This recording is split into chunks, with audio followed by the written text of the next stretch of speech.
अरे बहन जी, मुन्नी के पापा ने इतनी मेहनत से दुकान जमाई थी और दुकान का मालिक करे कि दुकान खाली कर दो। अब जमी जमाई दुकान हम ऐसे कैसे खाली कर दे? अरे तो उन्हें बोल दो ना किराया बढ़ाने को। हर पैतरा अपना के देख लिया बहन जी, पर वो मान ही नहीं रहा। और फिर कोई दुकान भी तो मिले अच्छी लोकेशन पे। सब ठीक हो जाएगा, टेंशन ना ले। अच्छा जी, चलती हूँ।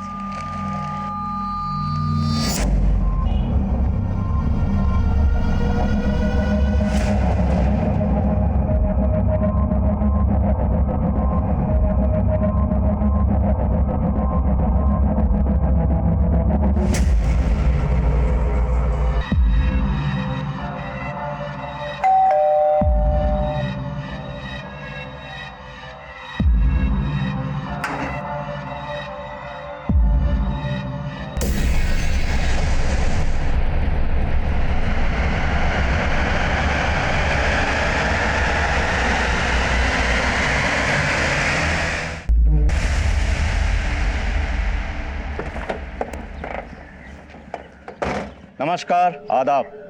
मैं inspector Adil Khan, crime petrol Dastak में आपका स्वागत करता हूं। माना पुलिस 24 घंटे आपकी सुरक्षा में तैनात रहती है, पर हम हर पल आपके साथ नहीं होते। इसलिए आप कितने सुरक्षित हैं, ये कुछ हद तक आप पर भी डिपेंड करता है। रोजमर्रा की जिंदगी में अपने सुख दुख, खुशियां या गम दूसरों के साथ बांटते वक्त हमें कभी इस बात का एहसास नहीं होता क्योंकि कैसे इनका इस्तेमाल हमारे खिलाफ कर सकता है। आज इस केस को दिखाने का मकसद यही है कि इस अनजान दस्तक से कैसे आप खुद को, अपने परिवार को, अपने आसपास के लोगों को जुर्म से बचा सकते हैं।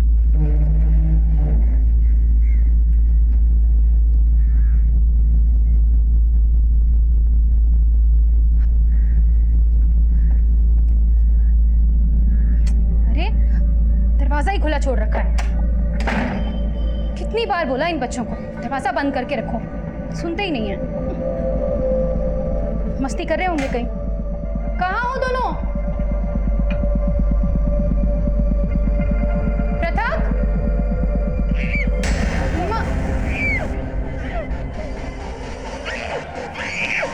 मेधा, मेधा,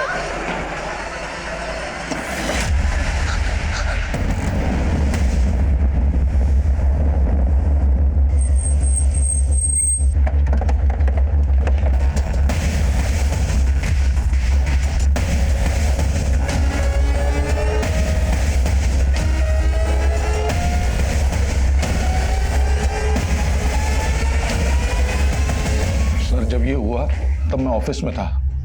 मेरे बेटे ने फोन करके मुझे बताया। बेटा, आपने पापा को फोन किया था?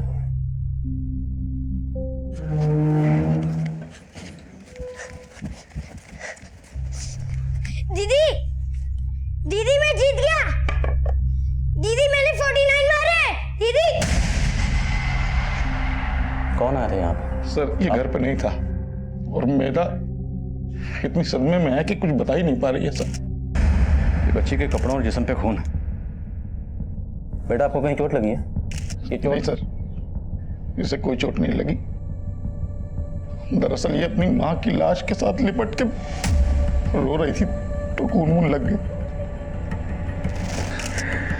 कोई लूट?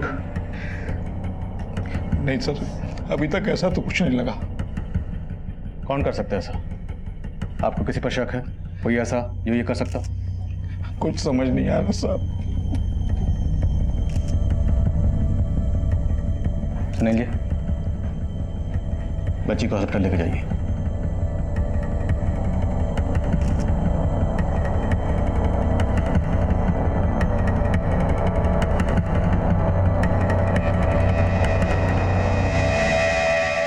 काफी ब्रूटल मर्डर है सर। मल्टीपल स्टैबिंग्स की गई हैं। घर में कोई मर्डर वेपन भी नहीं मिला। सर आसपास रहने वाले लोगों से पूछताछ की, किसी ने घर में किसी को आते जाते हुए नहीं देखा और ना ही किसी ने घर से चीखने चिल्लाने की कोई आवाजें सुनी। ना ब्रूटल मर्डर हुआ, किसी ने कुछ नहीं देखा, कुछ नहीं सुना। कहीं ऐसा तो नहीं कोई कुछ छुपा रहा है? सर घर के बाहर कोई सीसीटीवी भी नहीं है। घर में कोई लूट भी नहीं, तो शायद दुश्मनी का एंगल हो। मियाँ बीवी के बीच के रिश्तों के बारे में पता करो और जितने सबूत मिले सब इकट्ठा करो। मैं हॉस्पिटल में जाकर बच्ची से मिलता हूँ। इस केस में बच्ची का बयान बहुत ज़रूरी है, शायद उसे कुछ याद आ जाए।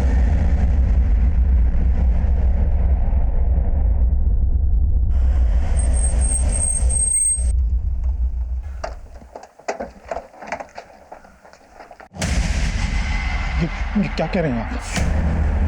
ऐसा मत बोलिए, ऐसा कुछ नहीं हो सकता। डॉक्टर, बच्ची कैसी है? सर, बच्ची के साथ रेप हुआ है।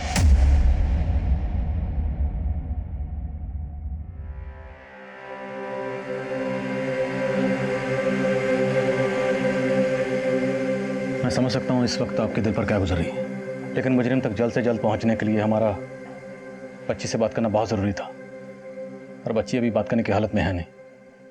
तो आप बताइए, जहन पर जोर डालिए, क्या कोई ऐसा था जिसकी आपकी बीवी या बच्ची पर बुरी नज़र थी?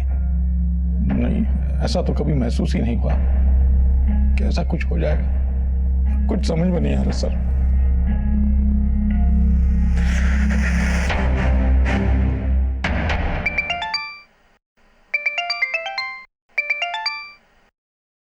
हाँ शर्मा। सर, रतन गैस एजेंसी की यूनिफॉर्म की एक शर्ट मिली है जिस पे खून लगा हुआ है। रतन गैस एजेंसी? जी हाँ सर, और ये खून काफी ताज़ा लगता है। शर्मा, उस कपड़े पर जो खून लगा है उसे बच्ची की मां नेहा के खून से मैच करवाओ। और एक बात, बच्ची के साथ रेप हुआ तो हो सकता है कि शायद बच्ची की मां नेहा के साथ भी रेप हुआ। देखते हैं पोस्टमार्टम रिपोर्ट क्या कहती है। Okay sir. सुनिए जी, क्या आपकी जान पहचान का कोई रतन गैस एजेंसी में काम करता है? रतन गैस एजेंसी? जी। नहीं सर, कोई पहचान वाला तो कोई नहीं। क्या बात है सर? आपके घर के पास एक कपड़ा मिला है रतन गैस एजेंसी का, जिस पर खून लगा हुआ। सर, जान पहचान का तो कोई नहीं है, लेकिन सिलेंडर वहीं से आता है हमारा। आज सुबह ही नाश्ते पे हम लोग बैठे थे तो पृथक ने। ये क्या? ब्रेड? मम्मी, मैंने आपको आलू के पराठे बनाने के लिए बोले थे और आपने ब्रेड बटर दे दिया। अब मैं नहीं खाऊंगा। अभी यही खाना पड़ेगा क्योंकि गैस खत्म हो गई हीरो। गैस खत्म हो गई? अरे दोनों सिलेंडर खत्म हो गए क्या? मैंने आपसे कहा था ना गैस बुक करवा दीजिए, तो आप फिर भूल गए। अरे लेकिन मैंने तो करवा दिया था ना। अरे पर आई तो नहीं ना। कहीं ऐसा तो नहीं सर कि डिलीवरी देने वाले ने।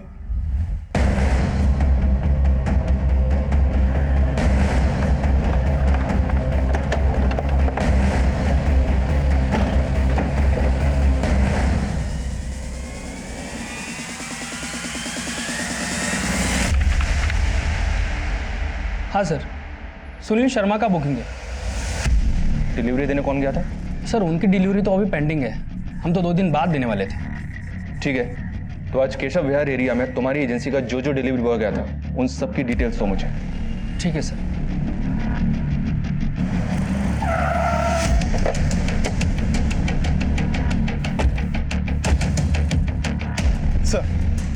सर, शर्ट पे मिला ब्लड मेधा की मां के ब्लड से मैच करता है और हमने रतन गैस एजेंसी में काम करने वाले उन चारों लड़कों को उठा लिया है जो उस दिन केशव विहार और उसके आसपास के एरिया में डिलीवरी करने गए थे। सर, चारों अंदर लॉकअप में हैं।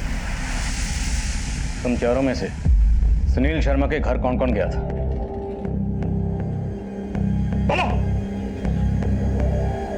सर, सुनील शर्मा के घर का सिलेंडर हमें डिलीवरी करने को नहीं मिला था सर।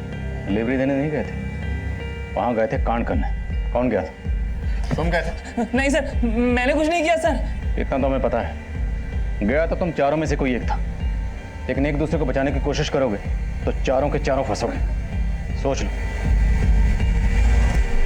सिंह, सब अपने दिमाग पर जोर डाल लें, लेकिन इनका दिमाग चल नहीं रहा। फिर अपना जोर दिखाओ इन्हें।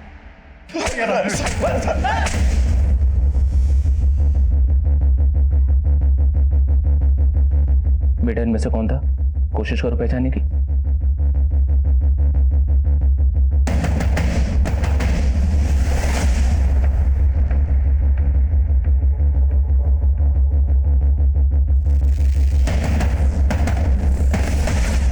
मेरा बेटा कौन था वो? बोलो बेटा। मेधा बहुत गहरे सदमे में थी। उन सिलेंडर डिलीवरी बॉयज में से उसने किसी को आइडेंटिफाई नहीं किया और उनमें से भी किसी ने गुनाह कबूल नहीं किया। उस वक्त हम अंदाजा लगा रहे थे कि मेधा के साथ साथ उसकी मां का भी रेप हुआ होगा, पर पोस्टमार्टम रिपोर्ट ने हमारी थ्योरी बदल दी। सर, पोस्टमार्टम रिपोर्ट के मुताबिक मेधा की मां का रेप नहीं हुआ, उसका मर्डर हुआ दिन में 3 बजे के आसपास, और ये फुटेज ढाई बजे की है, जब ये बंदा मेधा के घर से थोड़ी दूर एक सीसीटीवी में कैप्चर हुआ। रिवाइंड करो।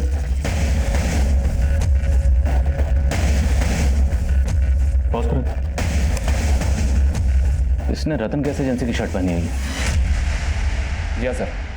लेकिन इसकी कदकाठी रतन गैस एजेंसी के डिलीवरी बॉय से काफी अलग है। उन सभी की एलिबाई चेक की मैंने सर। उस दौरान वो दूसरे एरियाज में थे। तो फिर ये कौन है?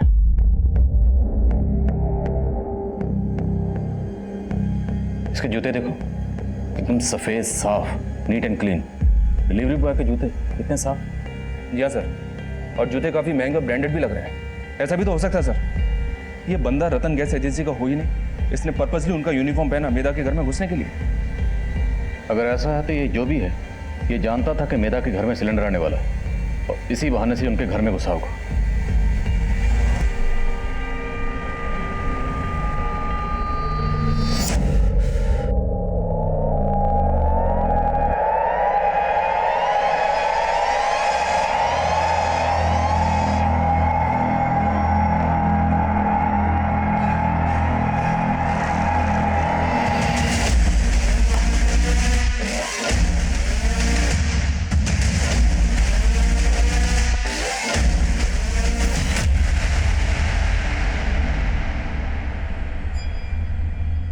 बोलो बेटा, कि यही है जिसने आपकी मम्मी को मारा था?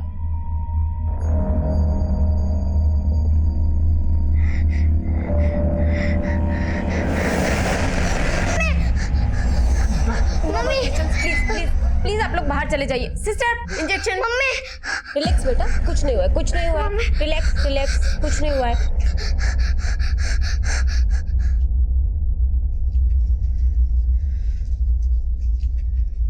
ये है मैडम जी दुकान, एकदम प्राइम लोकेशन पर है और आजू बाजू देखिए मोहल्ला भी है हरा भरा, तो अच्छी खासी चलेंगी।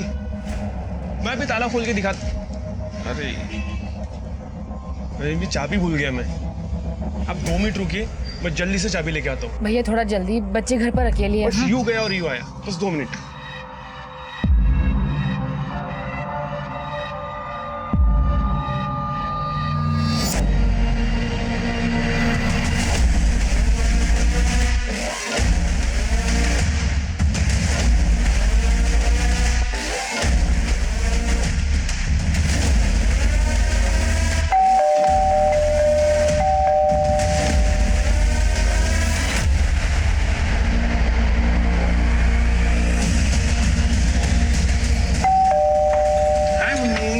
Hi uncle.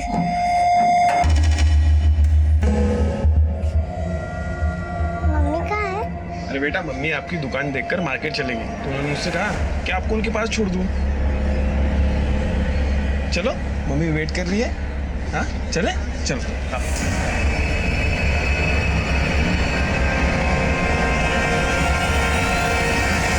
सर इसे देखकर मेधा जिस तरह से घबराई, उससे यह तो साफ होता है कि मेधा का रेप और उसकी मां का मर्डर इसी ने किया है। पर मेधा के पेरेंट्स के बैकग्राउंड में ऐसा कोई भी एंगल नहीं मिला जिसके पीछे क्राइम का मोटिव हो। शर्मा, घर में 2 लोग थे, 12 साल की बच्ची मेधा और 32 साल की उसकी मां नेहा। लेकिन बच्ची का रेप होता है और उसकी मां का मर्डर। कहीं ये कोई चाइल्ड मोलेस्टर तो नहीं?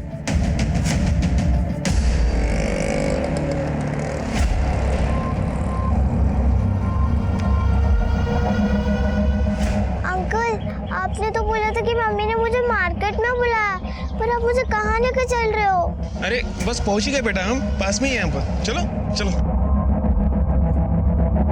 इस फोटो को सभी थाने में भेजो और पिछले दिनों जितने भी चाइल्ड मोलेस्टेशन और रेप के केसेस फाइल हुए हैं, सभी के बारे में पता करो। हो सकता है कोई सीरियल चाइल्ड मोलेस्टर हो और हमें उन केसेस से इस तक पहुंचने की कोई लीड मिल जाए। Right sir?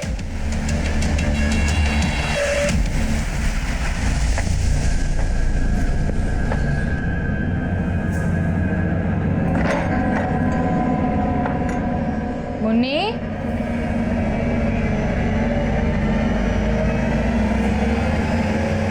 मुन्नी, मुन्नी। भाई साहब, आपने मुन्नी को देखा क्या?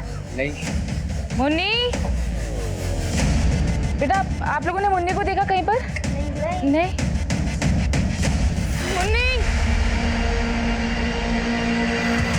अंकल, आप मुझे बेवकूफ बना रहे हो। यहाँ पे कहाँ है मार्केट? मैं जा रही हूँ।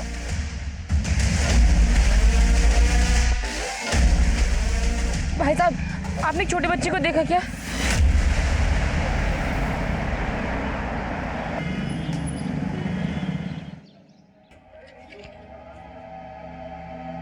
सर, सर हमारी बच्ची मुन्नी। आराम से बताइए क्या हुआ? सर हमारी बेटी मुन्नी, सर वो कहीं मिल नहीं रही है सर।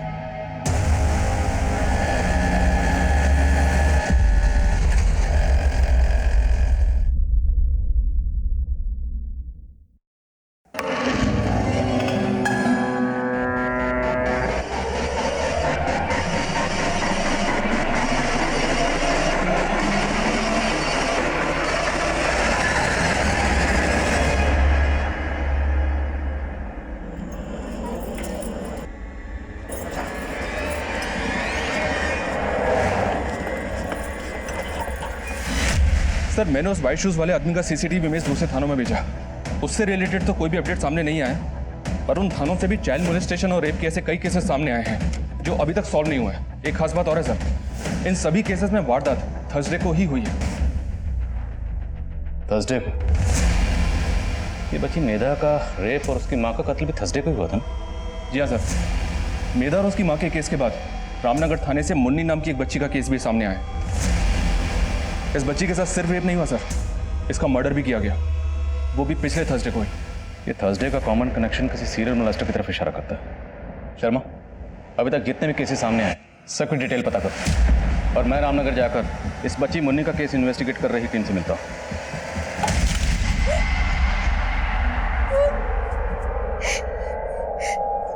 मेरे घर में मुझे क्यों बांध रखा? छोड़ दो ना मुझे, छोड़ दो प्लीज।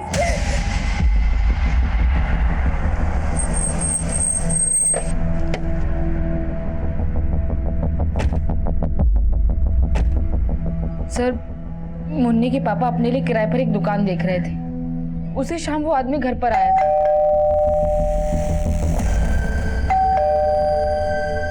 जी कहिए? उसने मुझे बोला कि मुन्नी के पापा ने उसको भेजा है और वो बिजी है तो मैं जाकर दुकान देख लूं। मुन्नी बेटा मैं दुकान देखने के लिए जा रही हूँ, ठीक है? आप दरवाजा अच्छे से बंद कर लो, ठीक है? अभी आती हूँ मैं उसकी बातों में आ गई सर। घर लौटी तो देखा मुन्नी घर पर नहीं है, और फिर मुन्नी के पापा ने बताया कि इन्होंने तो किसी को भेजा ही नहीं था। मुझे पक्का यकीन है सर कि उसी आदमी ने मेरी बच्ची के साथ।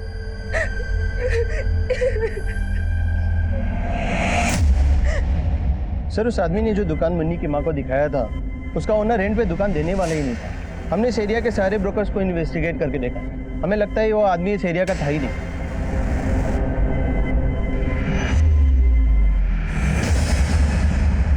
हाँ पापा, मैं ठीक हूँ। ऑफिस में है? नहीं पापा, आज छुट्टी की है। तबीयत तो ठीक है ना बेटा तेरी? हाँ पापा मैं ठीक हूँ, मैं आपको बाद में फोन करती हूँ। ओके।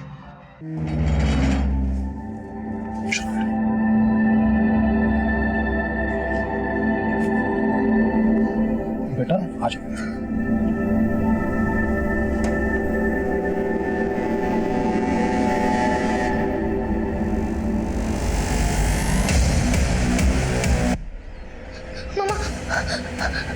आ जाओ। नहीं बेटा, नहीं बेटा, कुछ नहीं हुआ, सब ठीक। पापा है ना तुम्हारे साथ, है ना? कोई नहीं, कुछ नहीं हुआ। आ जाओ।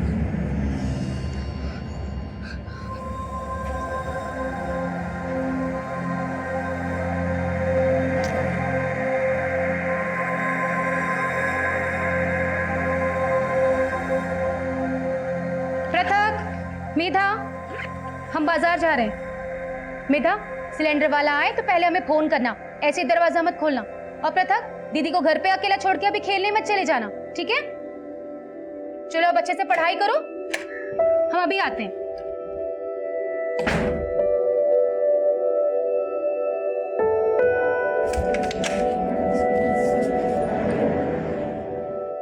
दीदी दीदी, मैंने आपको बताया था ना कि मेरा मैच है। मम्मी ने भी बाहर जाने से मना किया है ना, बुलाओ। नहीं, प्लीज दीदी जाने दो ना, मेरा मैच खेलना जरूरी है। और दीदी प्लीज जाने दो ना, प्लीज प्लीज प्लीज जाने। ठीक है जा, लेकिन मम्मी के आने से पहले आ जाना। पक्का? थैंक्स दीदी, मम्मी को मत बताना।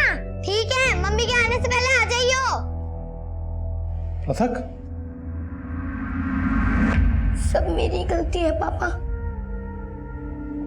मुझे नहीं जाना चाहिए था ना पापा। I am sorry.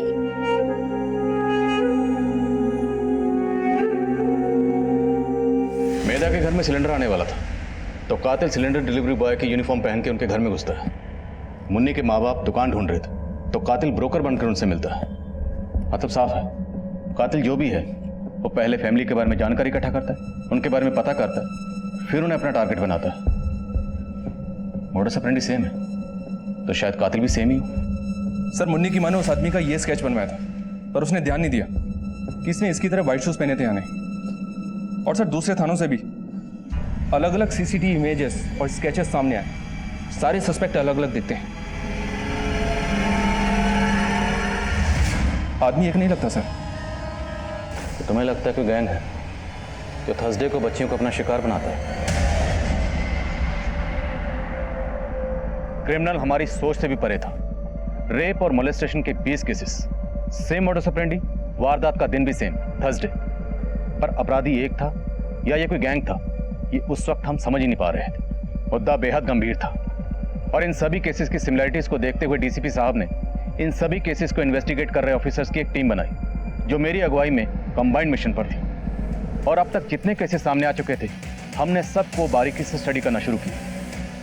मेधा और मुन्नी की तरह कई बच्चों की मुस्कान छीन ली गई थी और हम विक्टिम्स की फैमिली से मिलकर हर तरह की जानकारी जुटा रहे थे। लेकिन कई फैमिलीज उस हादसे के बारे में फिर से कोई बात नहीं करना चाह रही थी। कई फैमिलीज हम पर ही अपना गुस्सा निकाल रही थी। उनका कहना था कि हमने अपना काम ठीक से नहीं किया, जो कि वाजिब भी था। रेप, मर्डर और मोलेस्टेशन के 20 से ज्यादा केसेस अनसॉल्व थे। अब हम पर एक बड़ी जिम्मेदारी थी, वो थी पब्लिक का भरोसा जीतना। आगे ऐसे अपराध ना हो इसके लिए हम स्ट्रेटजीज बना रहे हैं। सिचुएशन पर कंट्रोल करने के लिए हमें हर गली मोहल्ले और स्कूल में जाकर टीचर, पेरेंट्स और गार्जियन से मिलना होगा। क्रिमिनल अलग अलग भेस में ट्रैवल कर रहा है तो ऑटो रिक्शा वाले उसकी लीड देने में अहम रोल निभा सकते हैं। हमें किसी भी सूरत में क्रिमिनल तक पहुंचना है, उसके लिए चाहे हमें कुछ भी करना पड़े। Is that clear? Yes sir.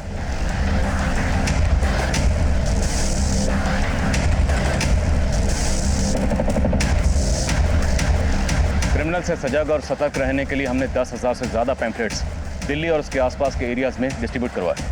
हमारी टीम्स पर्सनली लोगों को मिलकर आगाह कर रही थी कि अगर वो कहीं भी कोई भी संदिग्ध गतिविधि देखें तो तुरंत हमें इतला करें। लेकिन इन सारी कोशिशों के बावजूद क्रिमिनल तक पहुंचने का हमें एक भी स्ट्रॉन्ग क्लू नहीं मिला और बच्चियां अब भी उस हैवान के साए से महफूज नहीं थी।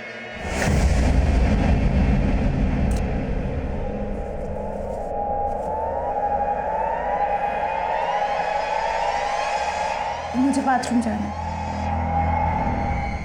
शर्मा, तुम्हें लगता है ये कोई गैंग है, लेकिन सारे क्राइम थोड़े थोड़े गैप के बाद हो रहे हैं। तो हो सकता है क्रिमिनल एक ही है जो एक जुर्म करने के बाद अपना हुलिया बदल लेता हो। लेकिन सर फिलहाल तो कुछ समझ में नहीं आ रहा है, ये एक है या एक से ज्यादा? अब इसे समझने के लिए हमें भी अपनी तहकीकात का तरीका बदलना होगा। क्रिमिनल विक्टिम को अपना टारगेट बनाने से पहले उसके बारे में सब कुछ पता करते हैं।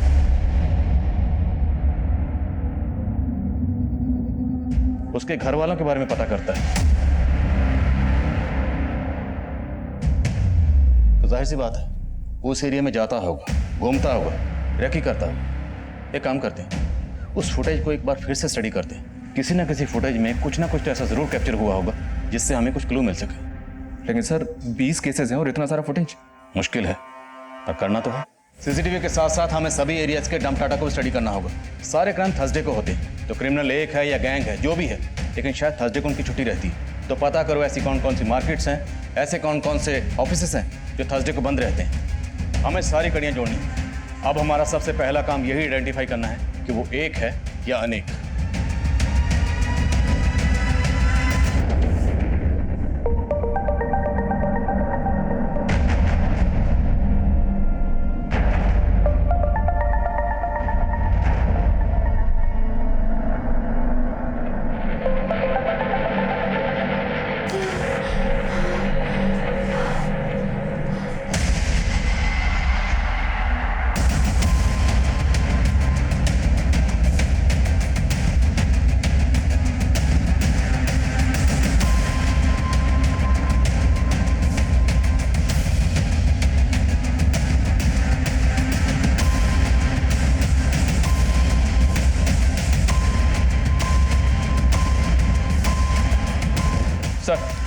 सभी 20 एरियाज के अलग अलग सीसीटीवी से 700 घंटे की फुटेज कलेक्ट की है। सभी एरियाज के डंप डेटा में तकरीबन 2 करोड़ नंबर है। दौड़भाग काफी करनी पड़ेगी सर। क्रिमिनल्स ने बहुत दौड़भाग की होगी, लेकिन शर्मा हमारी रेस तो अभी शुरू हुई और किसी भी सूरत में हमें उनसे आगे निकलना है।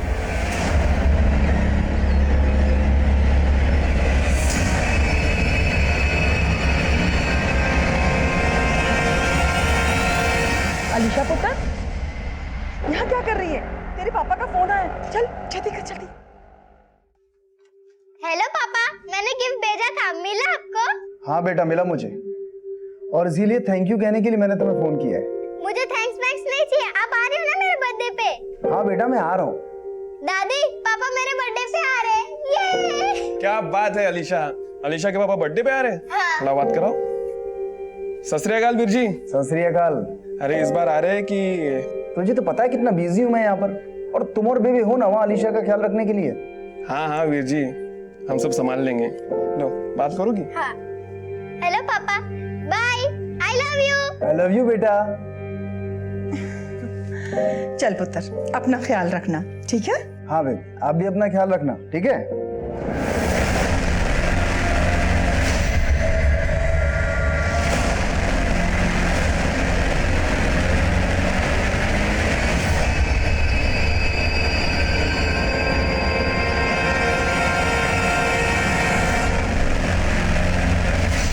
सर सभी 20 एरियाज की तकरीबन 700 घंटे की फुटेज में से हमने कुछ सेलेक्टेड क्लिप्स आइडेंटिफाई किए हैं।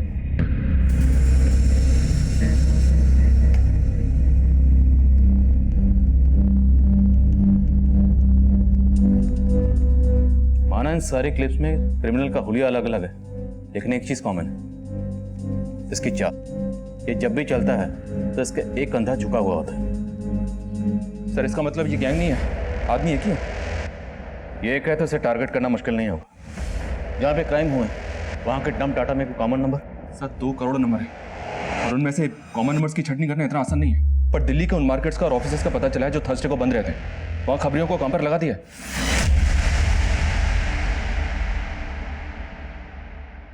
अलीशा पुत्र, क्या हो गया पुत्र? हाँ? अरे बोल तो सही, क्या क्या हो गया?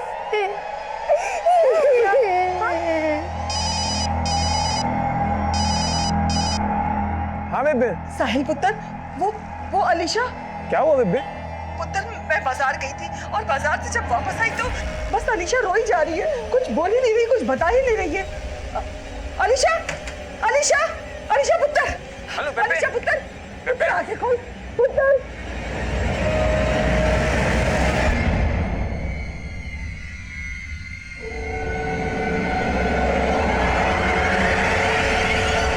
डॉक्टर साहब, क्या हुआ अलीशा को? देखिए, अलीशा के साथ रेप हुआ है और हमें पुलिस को इन्फॉर्म करना पड़ेगा। सर सरस्वती विहार के क्लिनिक में एक बच्ची के रेप केस का मामला आया था, लेकिन बच्चे के घर वालों ने उसकी कंप्लेंट फाइल नहीं करवाई।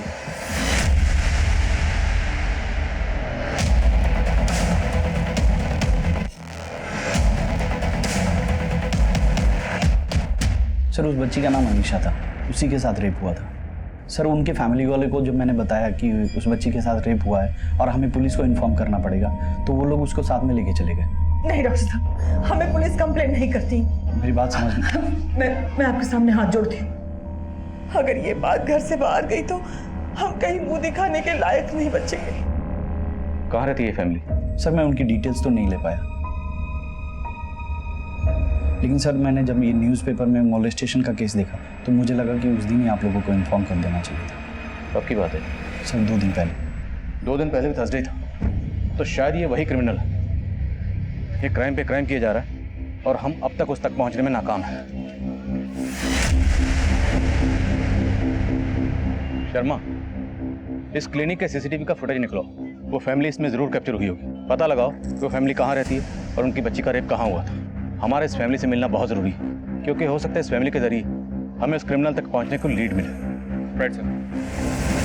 वीर जी, मैंने बेबे को कहा था कि पुलिस को इन्फॉर्म करने में कोई बुराई नहीं है, लेकिन बेबे ने तो मेरी सुनी ही नहीं। अरे तुम लोगों का दिमाग खराब हो गया क्या? फोन बेबे। गौतम पुत्र, तू अलीशा की बिल्कुल फिक्र मत कर। अरे कैसे फिक्र ना करूँ माँ? ये छोटी मोटी बात नहीं है। हमने पुलिस में इसलिए इन्फॉर्म नहीं किया क्योंकि लोगों को अगर पता चल जाएगा तो हमारी अलीशा का जीना हराम हो जाएगा। मुंह पे तो हमदर्दी करेंगे और पीठ पीछे हमारे बच्चे के ऊपर क्या बीतेगी ये कोई नहीं समझेगा, कोई नहीं समझेगा पुत्र। सर यही वो बच्ची है जिसकी कंप्लेंट दर्ज नहीं करवाई गई। क्लिनिक के आसपास के एरिया में पता किया लेकिन पता नहीं चला कि इस बच्ची की फैमिली रहती कहाँ है। टम टाटा का क्या स्टेटस है? सर बहुत ज़्यादा है, टाइम लग रहा है। शर्मा, टाइम नहीं है हमारे पास। अगले हफ्ते फिर थर्सडे आएगा, फिर किसी बच्ची के साथ वारदात होगी। हमें इस वारदात को रोकना है। हम पूरी कोशिश कर रहे हैं सर। शर्मा, हमारी कोशिश कोई नहीं देखेगा, लोगों को रिजल्ट चाहिए। अब मैं कोई चांस नहीं ले सकता। अब मुझे ये क्रिमिनल किसी भी सूरत में अपने लॉकअप में चाहिए।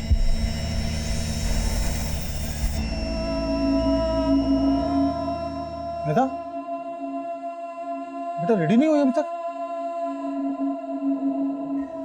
बेटा, अगर तू पूरे दिन घर पर रहेगी ना तो वो सब कभी भूल नहीं पाएगी। इसलिए बैग लगाओ अपना, यूनिफॉर्म पहनो और स्कूल चलो। दीदी, आपको पता है स्कूल में है ना अमरूद के पेड़ पर बहुत सारे अमरूद आ गए। आपको अमरूद पसंद है ना? चलो हम दोनों वहाँ पर जाके ना अमरूद तोड़ेंगे। दीदी प्लीज चलो ना, अगर आप नहीं चलोगे तो मैं भी नहीं चलूंगा। प्लीज चलो ना, प्लीज प्लीज प्लीज प्लीज।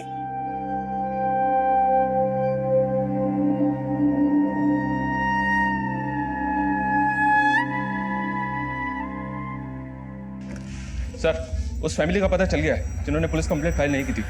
उस बच्ची का चाचा एक शोरूम में सेल्समैन था। एक आदमी ने उसकी पहचान की और उस शोरूम से उसकी फैमिली के घर का एड्रेस मिल गया।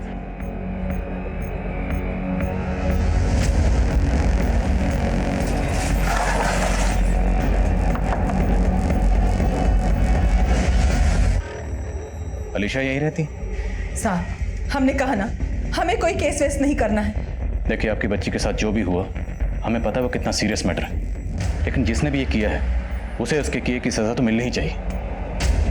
और हम आपका कंसर्न समझते हैं, इसलिए हम वादा करते हैं हम इस मैटर को पब्लिक नहीं करेंगे। प्लीज़ हमारी मदद कीजिए। लेकिन आप लोग अलीशा से तरह तरह के सवाल करेंगे और वो बच्ची फिर से वो सब याद करके परेशान हो जाएगी। देखिए साहब, हम आप लोगों के सामने हाथ जोड़ते हैं, चले जाइए आप लोग यहाँ से, चले जाइए।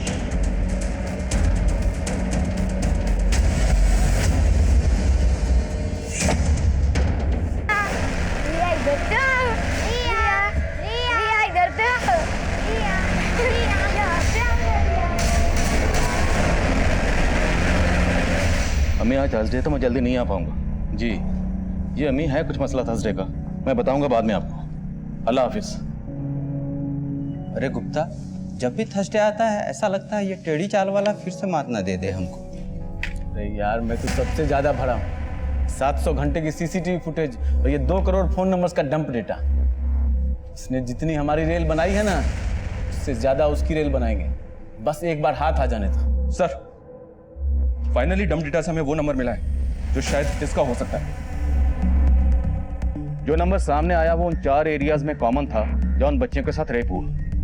वो नंबर फेक आईडी से लिया गया और उस वक्त बंद था। तफ्तीश के बाद पता चला कि वो नंबर ज्यादातर संत नगर एरिया में एक्टिव रहता था, तो हमने सोचा क्रिमिनल संत नगर एरिया का हो। हमारी एक टीम संत नगर एरिया में तैनात हो। 50 से ज्यादा पुलिस वाले अलग अलग भेस में संत नगर की गलियों में आम लोगों के बीच फैले हुए। हमने एक मैसेज ग्रुप भी बना रखा, लेकिन लगातार 10 दिन उस एरिया को स्कैन करने के बाद भी हमारे हाथ कुछ नहीं लगा।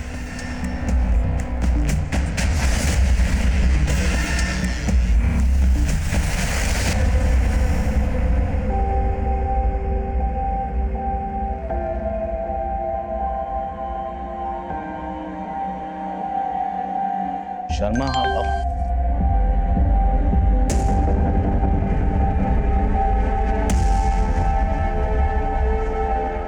कांस्टेबल से कहो इसे एकदम से टारगेट ना करें, इस पर नजर रखें और कंफर्म करें कि ये वही है। हम थर्सडे तक इंतजार करेंगे, इसे रंगे हाथों पकड़ेंगे जब ये अगली वारदात करने की कोशिश करेगा।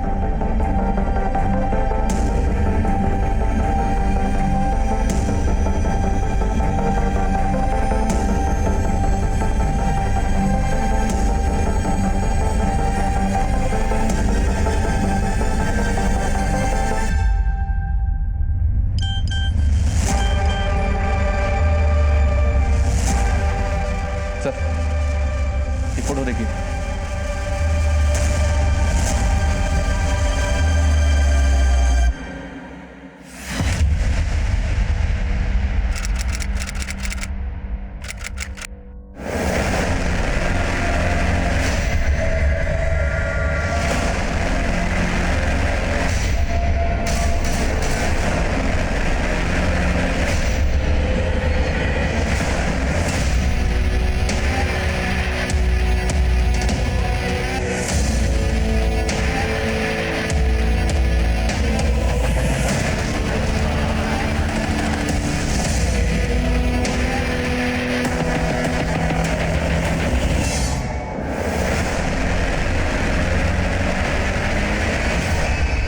रिया, हाँ जी, आप कौन?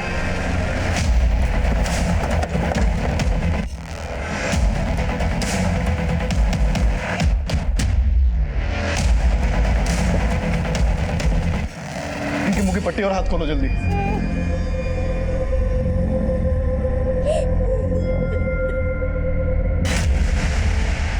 जब आपने उस गैस एजेंसी के यूनिफॉर्म और वाइट जूते के पोस्टर सर्कुलेट किए, मुझे तभी उस पर शक हो गया था, लेकिन तब श्योर नहीं थी। लेकिन जब उसने मेरे साथ, छोड़ना नहीं सर उसको, बिल्कुल मत छोड़ना। जाओ अलीशा को लेकर आओ। अरे क्या कर रहे हैं सब? अरे आप कहाँ जा रही हैं? ये क्या है ये सब? ये क्या क्या कर रहे हैं आप? अलीशा को लेकर जाना है, उसका मेडिकल करवाना। सर मैं तो खुद ही पछता रही हूँ कि मैंने साहिल को अपना दोस्त समझा।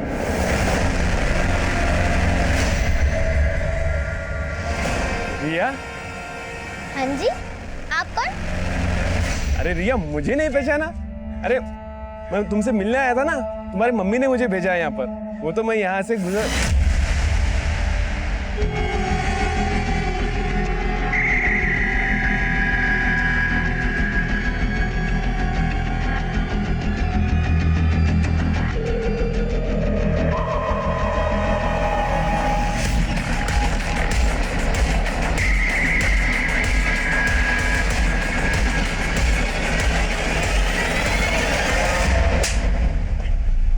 जिस शोरूम में तू काम करता था वो थर्सडे को बंद रहता है और ये सारे कांड थर्सडे को ही हुए। छोटी छोटी बच्चियों के साथ खुद की भतीजी को भी नहीं छोड़ा तूने। आज मैं पापा को बोलूंगी मेरे बर्थडे के दिन तेरे दोस्त लेके आए, तो मेरे पास दो हो जाएंगे, ठीक है? तेरी फ्रॉक भी चेंज करनी है आज मुझे। बेबी कहाँ गई बेटा? वो तो मार्केट गई है। ठीक है ना, आज तुझे मैं न्यू फ्रॉक पहनाऊंगी।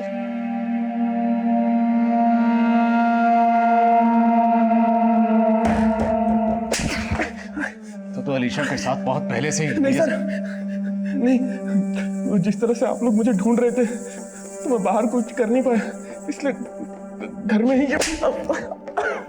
छोटी छोटी बच्चियों के साथ, और वो लड़की जिसे तूने उसी के घर में बंदी बना कर रखा हुआ था। क्यों? नहीं सर, नहीं सर, उसके साथ कुछ नहीं किया। वो तो मेरी गर्लफ्रेंड है। गर्लफ्रेंड? तो उसे उसी के घर में बंदी बनाकर क्यों रखा हुआ था?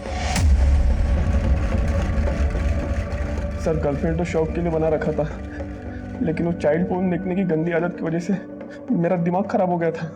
छोटी बच्चियों के अलावा मुझे कुछ दिखाई ही नहीं देता था। छोटी बच्चियों के अलावा तुझे कुछ दिखाई नहीं देता था? वो तेरी गर्लफ्रेंड, वो बच्ची थी, हाँ? उसे क्यों बंदी बनाकर रखा? सर उसे मुझ पर शक हो गया था और मैं सोचा कि जब तक सारा मामला ठंडा नहीं हो जाता तब तक उसे बंदी बना के रखो। बाद में उसे भी। हाँ? बोल, कितनी बच्चियों के साथ की ये गंदी हरकत? 3 साल से महीने में 2 या 3 बार।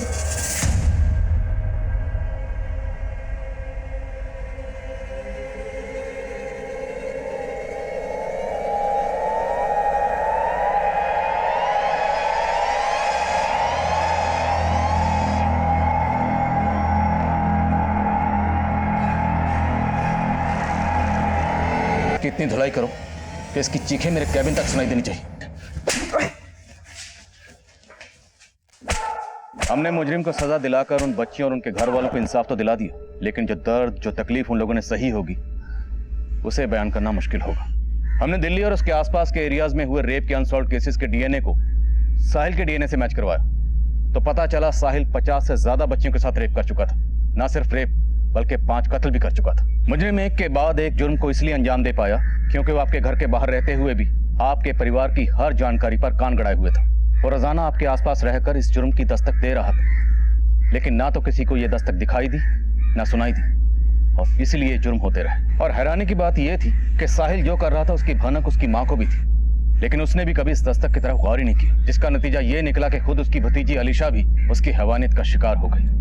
कहते हैं कि अगर जिस्म के किसी हिस्से में जहर भर जाए और इलाज नामुमकिन हो तो इससे पहले कि वो जहर पूरे जिस्म में फैले और सवाल जिंदगी और मौत का बने तो जिस्म के उस हिस्से को बचाकर नहीं बल्कि काट कर अलग कर देना ही बेहतर होगा। अब मैं इंस्पेक्टर आदिल खान आपसे इजाजत लेता हूँ, फिर मिलेंगे एक नए केस के साथ। तब तक देखते रहिए क्राइम पेट्रोल दस्तक। मकसद बताना नहीं बचाना है।